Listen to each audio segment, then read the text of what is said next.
محترم سامعین کرام اور معزز حاضرین جمعہ اور خواتین اسلام، آج ماہ ذوالحجہ کی 7 تاریخ ہے۔ اس ماہ ذوالحجہ کی بڑی فضیلت آئی ہے، جیسا کہ اس سے پہلے آپ کے سامنے ہم نے واضح کیا۔ ایک فضیلت تو اس کی عام ہے جو پورے مہینے کو شامل ہے، جیسا کہ اللہ کے نبی صلی اللہ علیہ وسلم نے بیان فرمایا کہ یہ ماہ ذوالحجہ حرمت والے مہینے میں سے ایک ہے، ایک عام فضیلت ہے اس کی جو پورا مہینے کو شامل ہے۔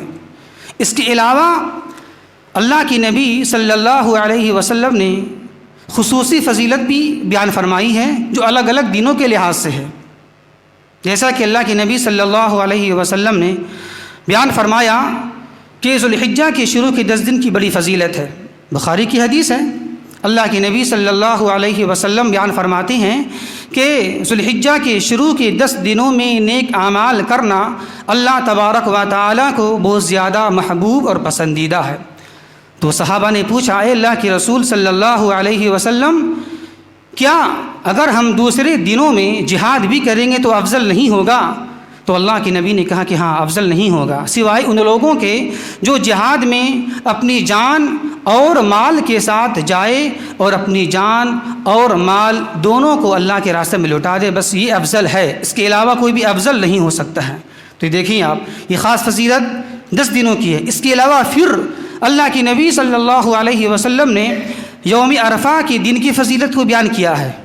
مسلم شریف کی حدیث ہے، حضرت عائشہ رضی اللہ تعالی عنہا بیان فرماتی ہیں کہ جناب محمد الرسول اللہ صلی اللہ علیہ وسلم نے ارشاد فرمایا کہ اللہ تبارک و تعالی عرفہ کے دن بہت سارے لوگوں کو جہنم سے آزادی نصیب فرماتا ہے، اور اتنا آزادی نصیب فرماتا ہے کہ اللہ تبارک و تعالی اس ایک دن کے علاوہ کسی اور دن میں اللہ تبارک و تعالی اتنا ایسا نہیں کرتا ہے۔ اور کہا اللہ کے نبی صلی اللہ علیہ وسلم نے کہ یوم عرفہ کے دن اللہ تبارک و تعالی اپنے بندوں سے بہت زیادہ قریب ہوتا ہے اور قریب ہوتا ہے۔ پھر اللہ تبارک و تعالی فخریہ انداز میں فخر کرتے ہوئے کہتا ہے فرشتوں کے سامنے کہ یہ لوگ کیا چاہتے ہیں۔ کیا مطلب یہ ہے کہ وقوف عرفات، یعنی جس دن حاجی لوگ عرفات میں وقوف کرتے ہیں، قیام کرتے ہیں، ٹہرتے ہیں، تو اس میں کیا ہوتا ہے؟ دعائیں مانگتے ہیں، مناجات کرتے ہیں۔ تو یہ چیز اللہ کو بہت زیادہ اچھا لگتا ہے، پسند آتا ہے۔ تو یہ منظر دیکھ کر اللہ تبارک و تعالی فخریہ انداز میں یہ کہتا ہے فرشتوں سے، یہ لوگ کیا چاہ رہے ہیں؟ یہ لوگ اتنی دعا، اتنی مناجات، اتنی التجا، اتنی گزارش، یہ لوگ کیا چاہ رہے ہیں یہ لوگ؟ تو اللہ تبارک و تعالی فخریہ انداز میں فخر کرتا ہے، فرشتوں کے سامنے یہ کہتا ہے۔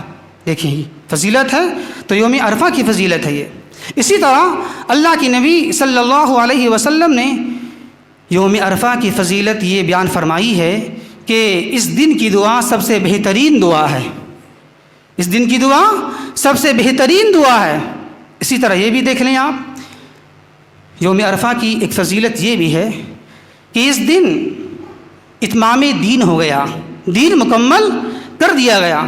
ایک یہودی نے حضرت عمر رضی اللہ تعالی عنہ سے یہ کہا کہ تمہارے قرآن میں ایک ایسی آیت کریمہ ہے، اگر وہ آیت ہم پر نازل ہو جاتی تو اس کو ہم عید کا دن منا لیتے ہیں۔ بولا ہاں، مجھے وہ آیت اچھی طریقے سے یاد ہے، اور وہ آیت میدان عرفات میں نازل ہوئی۔ وہ کون سی آیت کریمہ ہے؟ الیوم اکملت لکم دینکم واتممت علیکم نعمتی ورضیت لکم الاسلام دینا۔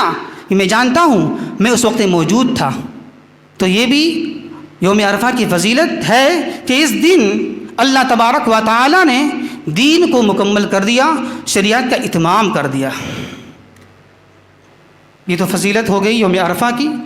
پھر اللہ تبارک و تعالیٰ نے کہا کہ اللہ کی نبی صلی اللہ علیہ وسلم نے یوم عرفہ کی روزے کی فضیلت کو بیان فرمایا ہے۔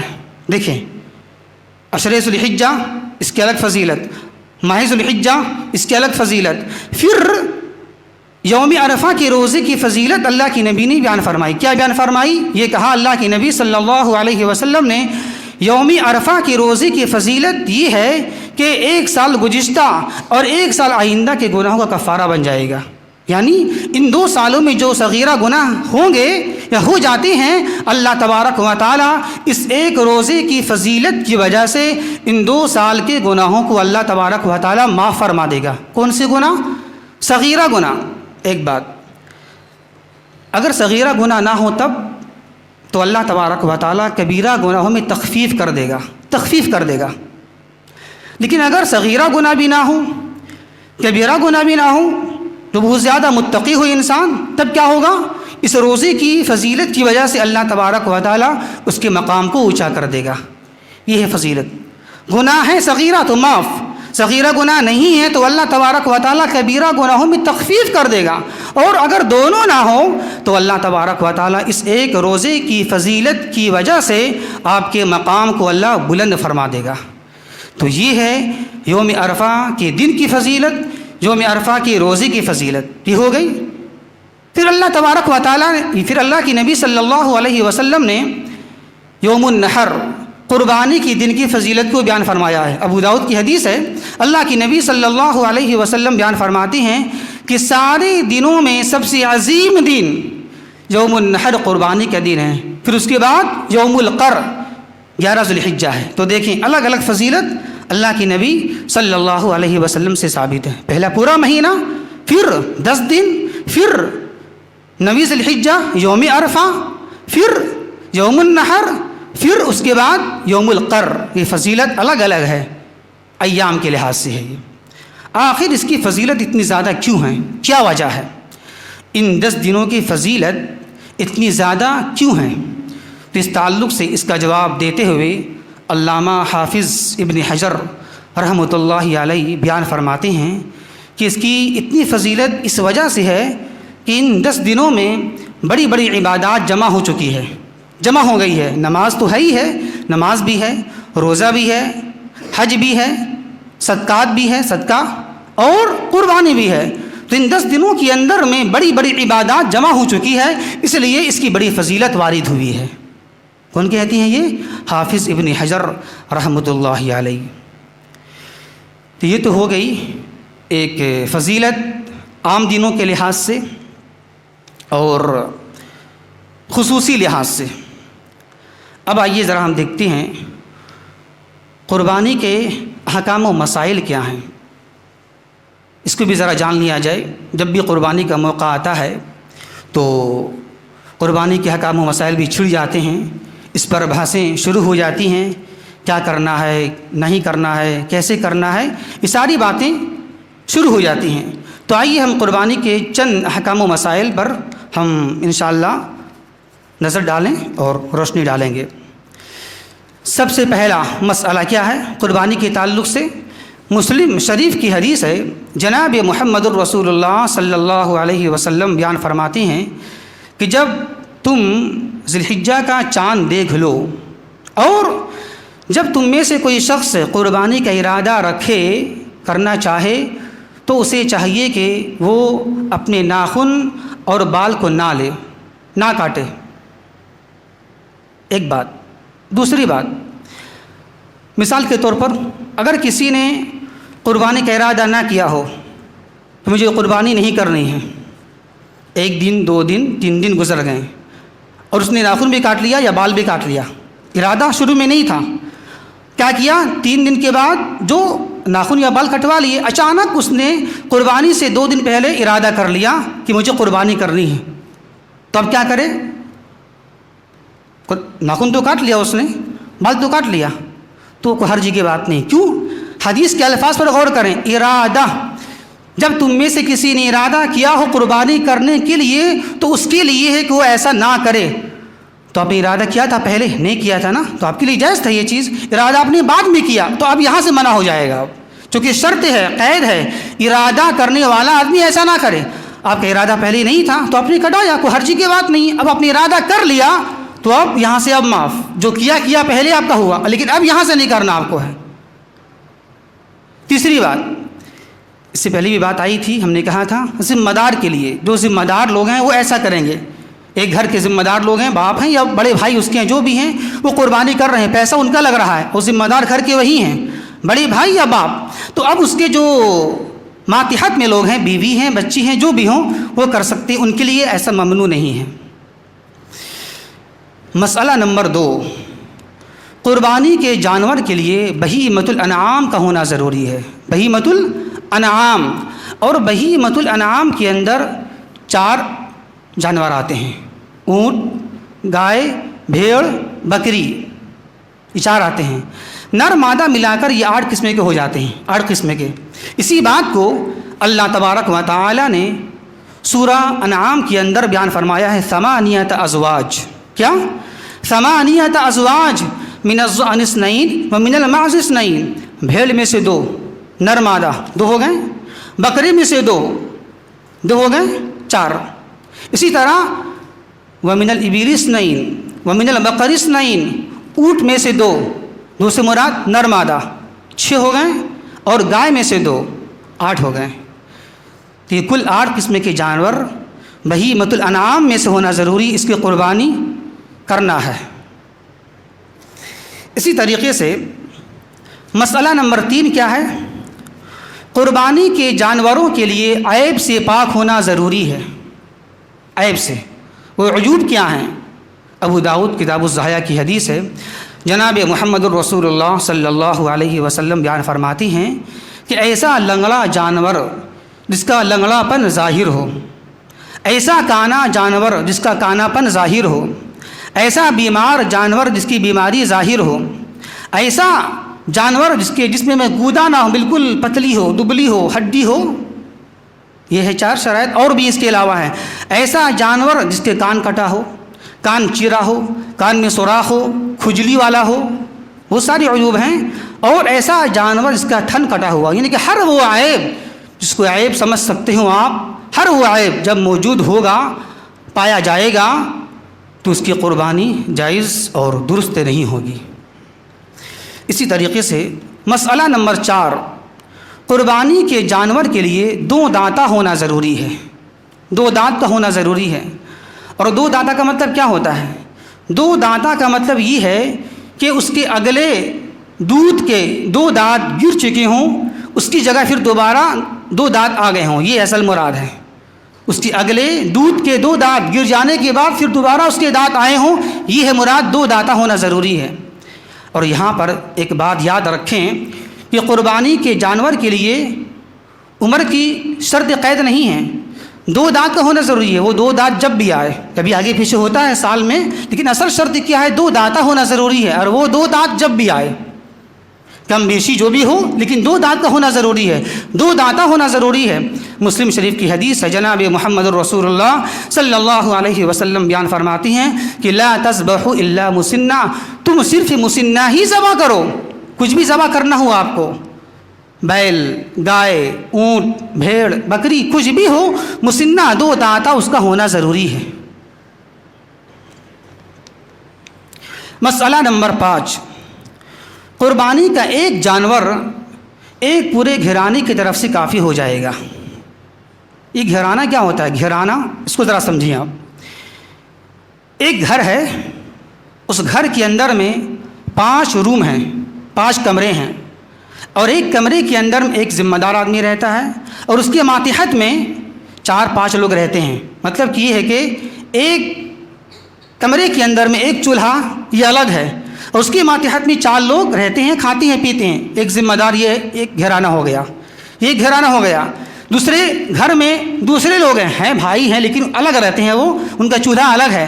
تو یعنی کہ ہر وہ ذمہ دار جس کے ماتحت میں لوگ رہتے ہوں، 4 یا 5، اور چولہا الگ کر دیا جائے، چولہا الگ ہو جائے اور ایک ذمہ دار اس آدمی کا ہو، تو یہ الگ گھرانہ ہو گیا. اس طرح جتنے بھی گھرانہ بڑھتے چلے جائیں گے، 1 2 3 بڑھتا چلا جائے گا، تو ایک گھرانہ ہو گیا. ایسا نہیں ہے ایک آدمی، بلکہ ایک گھرانہ شامل ہے. ایک ذمہ دار کے ماتحت میں جو لوگ بھی کھاتے ہوں، پیتے ہوں، اس کا چولہا الگ ہو، وہ ایک گھرانہ شامل ہے.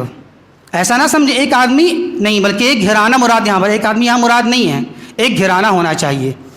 ترمذی شریف کی ایک حدیث ہے، حضرت عطا بن یسار رحمۃ اللہ علیہ بیان فرماتی ہیں کہ میں نے حضرت ابو ایوب انصاری رضی اللہ تعالی عنہ سے پوچھا کیف کانت الضحایا علی عہد رسول اللہ صلی اللہ علیہ وسلم کہ جناب محمد الرسول اللہ صلی اللہ علیہ وسلم کے زمانے میں قربانی کیسی ہوتی تھی؟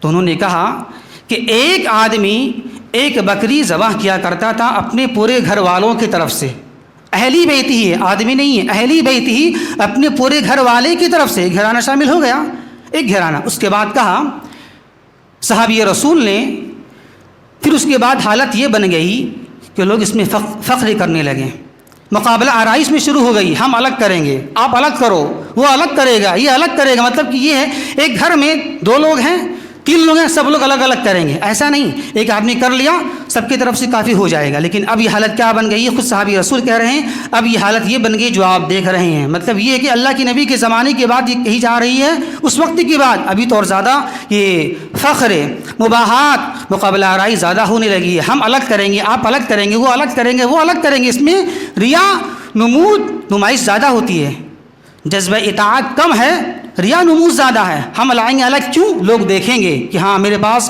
ہم امیر ہیں، ہم مالدار ہیں، کو غریب ہم کو نہ سمجھے، ہم غریب، ہم باور کرا لیں پورے محلے میں، یہ تو بڑا انسلٹی، بے عزتی کی بات ہو جائے گی نا، ہم لائیں گے، الگ سے لائیں گے جانور، کیوں؟ تاکہ میری بے عزتی نہ ہو۔ تو زیادہ ڈر یہاں خوف کس کا؟ اطاعت رسول کا نہیں ہے، شریعت کی نہیں ہے، زیادہ یہاں خوف اپنی بے عزتی کا ہے۔ لوگ بے عزتی کے ڈر سے قربانی کا جانور لے کر آتے ہیں، ہم الگ سے قربانی کریں گے، ہم تو ایسا نہیں ہے، ایک کر لیا سب کی طرف سے کافی ہو گیا۔ اسی طریقے سے مسئلہ نمبر 6، قربانی کا جانور اگر بڑا ہو، یعنی اونٹ، گائے، بیل وغیرہ، تو اس میں گائے میں 7 گھرانے کے لوگ شریک ہو سکتے ہیں، اور اونٹ میں 10 بھی اور 7 بھی، دونوں ثابت ہے۔ اگر گائے ہے تو اس میں 7 گھرانے، 7 آدمی نہیں، 7 گھرانے کے لوگ شامل ہو سکتے ہیں، اور اونٹ میں 7 بھی اور 10 بھی دونوں ثابت ہے، دونوں شامل ہو سکتے ہیں۔ ترمذی شریف کی ایک حدیث ہے، حضرت عبداللہ ابن عباس رضی اللہ تعالی عنہ سے مروی ہے، وہ بیان فرماتے ہیں کہ ہم اللہ کے نبی صلی اللہ علیہ وسلم کے ساتھ سفر میں تھے، اچانک عید الاضحیٰ کا موقع آ گیا، تو ہم لوگوں نے کیا کیا، بقرہ میں، گائے میں 7 لوگ شریک ہوئے، اور اونٹ میں 10 لوگ شریک ہوئے، اور بھی حدیثیں اس میں 7 بھی شامل ہیں، اونٹ میں 7 بھی شامل ہے اور 10 بھی شامل ہے، لیکن یہاں پر یہ ہے کہ اونٹ میں 7 گھرانے کے لوگ، یہ آپ کا 10 گھرانے کے لوگ، اور گائے میں 7 گھرانے کے لوگ شامل ہو سکتے ہیں۔ مسئلہ نمبر 7، میت کی طرف سے قربانی کرنا، یہ بڑا نازک مسئلہ ہے، بڑا اہم مسئلہ ہے، یہ اس میں بہت ساری اختلافی باتیں بھی ہیں، لیکن ہم مختصر بیان کریں گے، ہم زیادہ اختلاف میں جائیں گے نہیں۔ ہم میت کی طرف سے قربانی کرنا، جب بھی قربانی کا مہینہ آتا ہے یہ ساری باتیں شروع ہو جاتی ہیں۔ مختصر میں صرف اتنا جان لیجیے آپ، اصول جانے پہلے اصول، قربانی یہ حکم کس کے لیے ہے؟ زندوں کے لیے ہے، مردوں کے لیے نہیں ہے۔ اصول کو پہلے جان لیجیے آپ، جو قاعدہ اصول ہے، جس طرح نماز، روزہ، عام جو عبادات ہیں کس کے لیے ہے؟ زندوں کے لیے ہے نا، تلاوت قرآن کس کے لیے ہے؟ زندوں کے لیے ہیں۔ تو ایک عام قاعدہ کیا ہے؟ اعمال کس کے لیے ہے دنیا میں؟ زندوں کے لیے، مردوں کے لیے نہیں، ایک عام قاعدہ ہے۔ اب اس سے الگ جو مستثنی ہوں گے اس کو بیان کیا جائے گا، اتنی بات جان لیجیے، قربانی زندوں کے لیے۔ اب آئیے، میت کی طرف سے قربانی کرنے کی 3 شکلیں ہیں، 3 صورتیں ہیں۔ پہلی صورت کیا ہے؟ پہلی شکل کیا ہے؟ زندوں کی طرف سے قربانی کرنا، لیکن اس کے تابع ہو کر، اس کی تبعیت میں، اس کی ماتحت میں مردوں کو بھی شامل کر لیا جائے، یعنی کہ قربانی کریں گے آپ ہی، نام رہے گا آپ ہی کا، لیکن اس کی تابع ہو کر، اس کی تبعیت میں مردوں کو بھی، میت کو بھی شامل کر لیا جائے۔ ایک طریقہ یہ جائز ہے، علماء کہتے ہیں جائز ہے، اختلاف ہے لیکن جائز ہے، زیادہ اندر نہیں جا رہے ہیں ہم، بس اختلاف ہے اس میں بھی، لیکن یہ جائز صورتیں ہیں۔ دوسری صورت کیا ہے کہ میت کی طرف سے قربانی کی جائے، کب؟ جب وصیت کی ہو، کسی نے وصیت کی ہو کہ قربانی کر دینا میرے مرنے کے بعد، تو یہ جو طریقہ ہے وصیت کو ادا کرنا اس کے مرنے کے بعد، تو یہ جو بات کہی جاتی ہے کہ وصیت لوگوں نے کیا تو قربانی کریں گے ہم، تو وصیت کے بعد جو عمل کیا جاتا ہے میت کی جانب سے اس کا نام کیا ہوتا ہے؟ صدقہ، قربانی نہیں ہوتی ہے۔ تو صدقہ عام ہے، کبھی بھی کیجیے آپ۔ ارے بھائی آپ میت کی طرف سے کرنا چاہ رہے ہو قربانی نا، تو اس کا نام کیا؟ صدقہ نہ ہوگا؟ صدقہ ہوتا ہے، ہر وہ عمل جو کیا جائے میت کی جانب سے صدقہ ہے وہ، تو جب کبھی بھی کر سکتے ہیں آپ، لیکن خاص کرنا کہ آج ہی کے دن کریں گے، اسی مہینے میں کریں گے ہم، تو یہ قربانی زندوں کو لیے ہے۔ آپ مردوں کے لیے کرنا چاہ رہے ہیں وصیت کے نام پر، تو کبھی بھی کر دیجیے آپ، ذبح کیجیے، گوشت تقسیم کر دیجیے آپ، ہو جائے گا، صدقہ ہو جائے گا اس کے نام سے۔ تو یہ کہتے ہیں یہ جائز نہیں، علماء کہتے ہیں یہ جائز نہیں ہے کہ خاص کے اسی دن کرنا، صدقہ کے نام پہ کرنا، یہ درست نہیں ہے۔ تیسری صورت کیا ہے؟ میت کی جانب سے مستقل قربانی کرنا، مستقل الگ سے ایک جانور لے کر آنا، اس کو ذبح کرنا، یہ بھی جائز طریقہ نہیں ہے، بلکہ ایک طریقہ جائز ہے اور درست ہے، دو طریقہ صحیح نہیں ہے اور ناجائز ہے۔ ایک بات۔ دوسری بات، جو لوگ یہ کہتے ہیں کہ مستقل یا وصیت کی بنا پر قربانی کر سکتے ہیں، وہ دلیل پیش کرتے ہیں۔ ابو داؤد شریف کی حدیث ہے کہ اخنس رحمۃ اللہ علیہ بیان فرماتے ہیں کہ میں نے حضرت علی رضی اللہ تعالی عنہ کو دیکھا کہ وہ میڈھا قربانی کر رہے ہیں، ذبح کر رہے ہیں۔ میں نے کہا کیوں کر رہے ہو تم؟ تو کہا کہ مجھے اللہ کے رسول صلی اللہ علیہ وسلم نے وصیت کی ہے کہ میں قربانی کروں، تو میں ایسا کر رہا ہوں۔ لیکن یہ حدیث ضعیف ہے، صحیح نہیں ہے۔ یہ اس میں وصیت کے بارے میں بھی جو الفاظ وصیت کیا تب میں کر رہا ہوں ایسا قربانی کے نام سے، یہ حدیث ضعیف ہے۔ اسی طرح جو لوگ یہ کہتے ہیں کہ قربانی میں مردوں کو شامل کیا جا سکتا ہے، ان کی دلیل کیا ہے؟ ان کی دلیل مسلم شریف کی ایک حدیث ہے کہ اللہ کے نبی صلی اللہ علیہ وسلم کے پاس ایک میڈھا لایا گیا، اور اللہ کے نبی صلی اللہ علیہ وسلم نے اسے ذبح کیا، اور ذبح کرتے وقت میں یہ دعا پڑھی، کیا؟ اللہم تقبل من محمد وآل محمد ومن امتی محمد، اے اللہ قبول فرما اس قربانی کو میری جانب سے، آل محمد کی جانب سے، اور امت محمدیہ کی جانب سے۔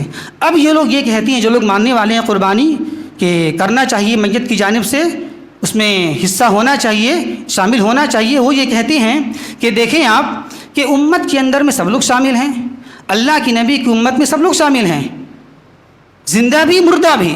تو اللہ کے نبی نے یہ کہا کہ قربانی قبول کیا جائے محمد کی جانب سے، آل محمد کی جانب سے، اور امت محمدیہ کی جانب سے۔ لیکن یہ حدیث عام ہے، یہاں امت سے مراد ساری امت نہیں، یا امت سے مراد وہ امت ہے جس نے قربانی نہیں کیا ہو، کیونکہ ایک اور بھی حدیث آتی ہے، بیہقی دارقطنی کی حدیث ہے، اللہ کے نبی صلی اللہ علیہ وسلم نے ایک میڈھا منگایا، اور میڈھا منگانے کے بعد خود سے ذبح کیا، اور کیا دعا پڑھی؟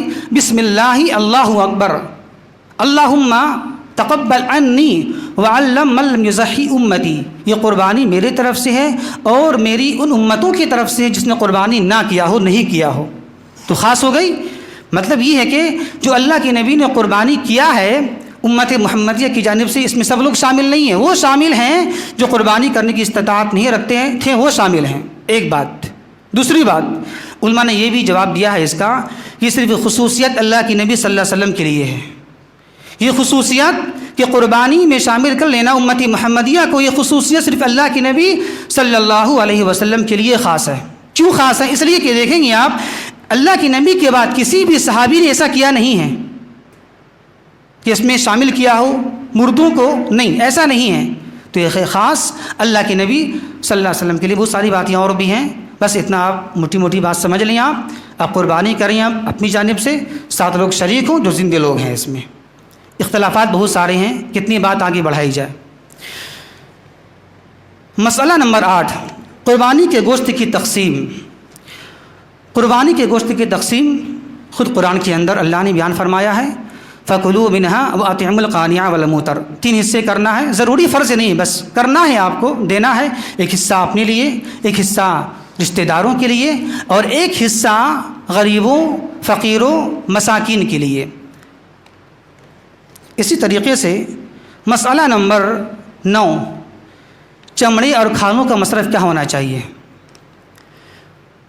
تو چمڑا یا کھال قربان اگر ہو جائے جانور تو اس سے فائدہ اٹھا سکتے ہیں ہم، لیکن اس کو بیچ نہیں سکتے ہیں، صدقہ کر دیجیے آپ، یا اس سے خود فائدہ اٹھائیں لیکن اس کو بیچ نہیں سکتے، اگر بیچنا بھی ہے تو قیمت صدقہ کر دیجیے آپ۔ بخاری مسلم کی حدیث ہے، حضرت علی رضی اللہ تعالیٰ عنہ بیان فرماتے ہیں کہ اللہ کے نبی صلی اللہ علیہ وسلم نے مجھے حکم دیا کہ میں اونٹ کی قربانی پر نگرانی کروں، اور یہ بھی حکم دیا کہ میں اس کے گوشت کو، اس کے چمڑے کو، اس کے جھول کو نہ بیچوں اور اس میں سے کسی ایک بھی قصاب کو اجرت کے طور پر نہ دوں۔ بیچنا بھی نہیں ہے کھال کو، اور نہ اس کو اجرت کے طور پر دینا ہے آپ کو، قصاب کو جو ذبح کرنے والے ہیں اس کو دینا بھی نہیں ہے، بلکہ کیا کہا علی رضی اللہ تعالی عنہ نے کہ ہم بطور اجرت قصاب کو اپنی طرف سے جیب سے دیا کرتے تھے پیسہ، روپیہ، تو اس میں سے کچھ بھی چمڑا ہو، گوشت ہو، کچھ بھی بطور اجرت آپ کو دینا نہیں ہے، ایسا نہیں ہے۔ اسی طریقے سے مسئلہ نمبر 10، قربانی کے جانور میں عقیقہ کرنا، یہ بھی ایک بہت بڑا مسئلہ ہے۔ جب بھی قربانی کا مہینہ آتا ہے تو لوگ کیا بولتے ہیں، پورے سال عقیقہ نہیں کیا، جب مہینہ آئے گا ذو الحجہ کا تو بولیں گے ٹھیک ہے اس میں ایک حصہ میرا عقیقہ کر لو، تو ایسا نہیں ہے۔ دیکھیں آپ، عقیقہ کے لیے شرط یہ ہے کہ اس میں الگ مکمل جانور آپ کا ہونا چاہیے، یہ شرط عقیقہ کے لیے ہے، اس میں حصہ داری نہیں ہوتی ہے۔ عقیقہ کے لیے شرط کیا ہے، اس میں مکمل جانور آپ کا ذبح ہونا چاہیے، لڑکی ہے تو ایک، لڑکا ہے تو دو، ایک شرط۔ دوسری شرط یہ ہے عقیقہ کے لیے کہ اس کا جانور چھوٹا ہونا چاہیے۔ عقیقہ بڑے جانوروں میں نہیں ہوتا ہے، اونٹ میں، گائے میں، بیل میں عقیقہ ثابت نہیں ہے، بلکہ اللہ کے نبی صلی اللہ علیہ وسلم سے ثابت ہے کہ اللہ کے نبی صلی اللہ علیہ وسلم نے قربانی ذبح کیا میڈھا عقیقہ میں، تو بڑے جانوروں میں عقیقہ یہ جائز درست نہیں ہے۔ تو یہ جو طریقہ رائج ہے ایک حصہ لے لیں گے عقیقہ کرنے میں، تو یہ درست ہی نہیں ہے، ناجائز ہے، اور یہ شکل صحیح نہیں ہے۔ مسئلہ نمبر 11، قربانی کے 4 دن ہیں، پہلا دن زیادہ افضل ہے۔ بہت ساری حدیث موجود ہیں، مستند احمد کی ہے، دارقطنی کی ہے، طبرانی کی ہے، قربانی کے 4 ایام ہیں۔ پہلا دن افضل ہے، 11، 12، 13 یہ جائز ہے، پہلا دن کر لیجیے زیادہ افضل، اس کے بعد پھر یعنی کہ پہلا دن زیادہ افضل ہے، زیادہ اچھا طریقہ کرنا چاہیے۔